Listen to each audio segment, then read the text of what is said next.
Mike Ngwazi anova muimbi wesungura orisponda anova muimbi zvakare wesungura Gift Amuli mumashoko ekukombeiwa anova muimbi zvakare wesungura anonzi Alec Macheso mushure mekunge paita kuchinjana kwemashoko pamusoro pechiitiko chinova chiri chiitiko chakatangira panhau yevhenyu irikuda kuitira vaMike Ngwazi ende vaAlec Macheso ndipo pavakuda kuitira kusangana kwatinoita pano paYouTube channel yenyu yeHarare Networks patinobata nhau dzakasiyana-siyana dzinenge dzichitefenyurwa munharaunda yemunyika yedu yeZimbabwe tichiti kana pane vachangosvika pano paHarare Networks ndiwo mukana kuti kana musati mabaya button rakanzi subscribe munobaya pakanzi subscribe. Zuva ranhasi sungura musician Mike Ngwazi has responded to Gift Amuli recent dismissal of comparison between him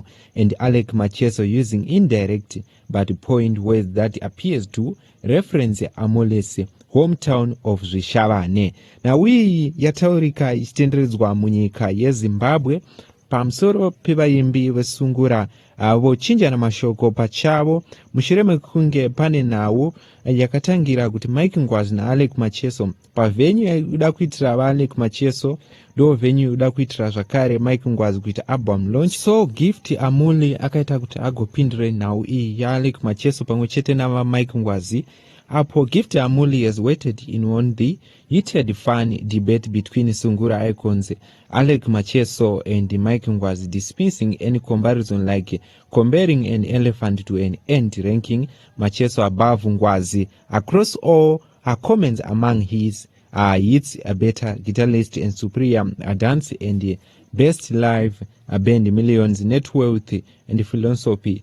So nawi yakaita kuti Mike Ngwazi agoya achikomena mushure mekunge pamashoko akanyorwa naGift Amuli ekuti sungura maestra people please do not compare our king Macheso and Mike Ngwazi kufananidza nzou nesvosve kutsvaga kuti arirewo hazvishandi. So Gift Amuli aitaura iye achiti kukombeya Mike Ngwazi kufananidza nzou nesvosve. So Mike Ngwazi akataurwa apa zvinova zvaita kuti Mike Ngwazi agopindure pamusoro pechiitiko ichi inova iri nhau yatauya tikabata zuva ranhasi. Asi Mike Ngwazi haana kuita sezvakaita Gift Amuli zvekutaura zita raGift Amuli. So akanyorawo Mike Ngwazi achizivisa achiti isu takati bhazi haritsiki ari mugomo, hatina kuti haritsike ari murodhi iri kupfuura nemugomo.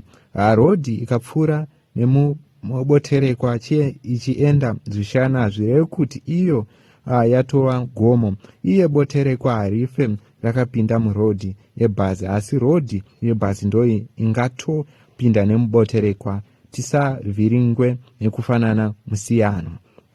Ndo mashoko ari kubva kuna Mike Ngwazi. In a critic post, Ngwazi likened the situation to a bus climbing a mountain versus simply passing through a detail, stressing not to confuse similarity with the difference, well, seemingly evoking his album title to suggest that being from Zvishavane does not make one a mountain others cannot suppress. Ndo mashoko aMike Ngwazi achitaura pachituko ichi. So ari kutaura kuti ngatisakombeyane tichiti takafanana, munhu nemunhu ane maimbiro ake. So nauyi aita kuti agobvisa ruvengo zvakare pakati pake navaMike Ngwazi, pakati pake navaGift Amuli pamwe chete navaAlec Macheso, achiti iye anoita zvake avoitawo zvake. Vamwe vakati Simon Mutambi is far better than Ngwazi, nokuti Ngwazi anoda kukwikwidzaana nevasiri vezera rake,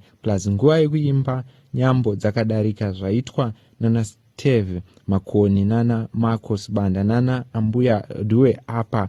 Hatidi zvekuti bhazi ritsike ari mugomo, ko mugomo rinenge rasvika nekutsvagei imomo musina migwagwa. Already his new album is a disgrace. Ndo mashoko everuzhinji vari kupokanwo naMike Ngwazi.